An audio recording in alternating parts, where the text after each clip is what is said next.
Hello guys, എല്ലാവർക്കും നമസ്കാരം. നമ്മളിന്നൊരു യാത്ര പോവാണ് കേട്ടോ. എങ്ങട്ടാ? അതെ, ഗുരുവായൂർക്കാട്ടോ. ഡിസംബർ 1, 2025 ഗുരുവായൂർ ഏകാദശിയാണല്ലോ. അതെ, കണ്ണനെ കാണാൻ ഏകാദശി നോമ്പ് നോറ്റ് ഏകാദശി തൊഴിലിനായി ഭക്തി നിർഭയമായ മനസ്സോടുകൂടി കണ്ണനെ കാണാനൊരു യാത്ര. എന്തായാലും കണ്ണനെ കാണണമെന്ന് മനസ്സുകൊണ്ട് തീരുമാനിച്ചുറപ്പിച്ചിറങ്ങിയതാട്ടോ. മധുരൈ ഗുരുവായൂർ എക്സ്പ്രസ്സിന് കോട്ടയത്തുനിന്ന് കയറി വെളുപ്പിന് 2 മണിയായപ്പോൾ ഗുരുവായൂർ എത്തിയിട്ടോ. തൊട്ടടുത്തിരുന്ന അമ്മയുമായിട്ട് നല്ല കൂട്ടുപിടിച്ചാണ്, വർത്താനം പറഞ്ഞാണ് ഉറങ്ങാതെ ഗുരുവായൂർ വരെ എത്തിയത്. ആ അമ്മയുമായി തന്നെ സ്റ്റേഷൻ ഇറങ്ങി ഞങ്ങൾ പയ്യെ നടന്ന് ഗുരുവായൂർ കിഴക്കേ നടയിലൂടെ അമ്പലത്തിലെത്തി. എങ്ങും ദീപാലങ്കാരങ്ങളും ഒരു ഉത്സവ പ്രതീതി പോലെ തന്നെയായിരുന്നു തോന്നിയത്. ഏകാദശി തൊഴിൽ പ്രാധാന്യമുള്ളതാണല്ലോ. ഏകാദശികളിൽ ഏറ്റവും ഫലപ്രാപ്തിയുള്ളതും ഗുരുവായൂർ ഏകാദശിക്കാണല്ലോ. അപ്പോൾ അങ്ങനെ ഞങ്ങൾ യാത്ര കിഴക്കേ നടയിലെത്താറായിട്ടോ. ഇതാണ് കേട്ടോ അമ്മ. അമ്മയുടെ പേര് ശ്രീഗൗരി എന്നാണ്. ഞാനും അമ്മയും നല്ല കൂട്ടായിരുന്നു. അങ്ങനെ ഞങ്ങൾ നേരെ ഗുരുവായൂർ എത്തിയിട്ടോ. മഞ്ജുളയാലിൻ്റെ ഫ്രണ്ടിലെത്തിയപ്പോൾ എന്തെന്നില്ലാത്ത സന്തോഷമായിരുന്നു. എന്തായാലും ആ സന്തോഷവും അവിടുത്തെ വർണ്ണക്കാഴ്ചകളും ക്യാമറയിൽ ഒപ്പിയെടുത്ത് ഞാൻ മുന്നോട്ട് നടന്നു. ഓരോ അടി മുന്നോട്ട് വെക്കുമ്പോഴും മനസ്സിൽ അത്രയേറെ കുളിർമ അനുഭവപ്പെട്ടു. നിർമ്മലമായ ഭക്തിപൂർവമായ സ്നേഹം തുളുമ്പുന്ന കണ്ണനെ കാണാൻ ആഗ്രഹിച്ചു പോകുന്ന ഒരു യാത്ര.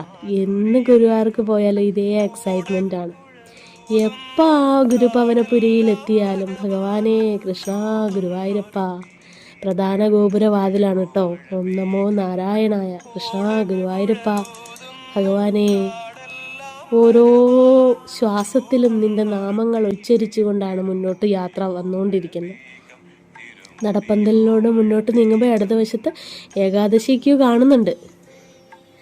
എന്തായാലും ക്ലോക്ക് റൂമിൽ ഫോൺ വെക്കണമല്ലോ. അപ്പം അവിടം വരെ എത്തിയേ പറ്റൂ. വന്ന പാടെ നടയ്ക്ക് നേരെ ചെന്ന് നിന്ന് ഭഗവാനെ മനസ്സിൽ ധ്യാനിച്ച് എൻ്റെ കണ്ണാ ഞാൻ എത്തിയിട്ടോ എന്ന് പറഞ്ഞു. എന്നെ ഇത്രയും കാത്തു പരിപാലിച്ച് ഇവിടെ കൊണ്ടുവന്നില്ലേ കണ്ണാ, ഒരുപാട് നന്ദിയുണ്ട് കണ്ണാ. ഇനിയും ഭഗവാന്റെ ദർശനം കൂടെ ആയാൽ മഹാഭാഗ്യം, ജന്മപുണ്യം. എന്തായാലും കണ്ണനോടൊപ്പം കുറച്ച് സെൽഫി വീഡിയോസ് ആൻഡ് ഫോട്ടോസ് എടുത്തു. ഒരു ചേച്ചിയെ കൊണ്ട് എൻ്റെ സിംഗിൾ ഒരു ഫോട്ടോ ഞാൻ കണ്ണനോടൊപ്പം ചേർന്ന് നിന്നെടുത്തു. എന്തായാലും ഭഗവാനെ മനസ്സിൽ നിറച്ച് ഭക്തിപൂർവ്വം സ്നേഹപൂർവ്വം ഞാൻ ആ നടയിൽ നിന്നു. ക്ലോക്ക് റൂമിൽ ഫോൺ വെച്ചതിന് ശേഷം ക്യൂവിൽ ചെന്ന് നിന്നു. ക്യൂവിൽ നിന്ന് ഒരു 5 മണിക്കൂർ 6 മണിക്കൂർ ക്യൂ നിൽക്കേണ്ടി വന്നു.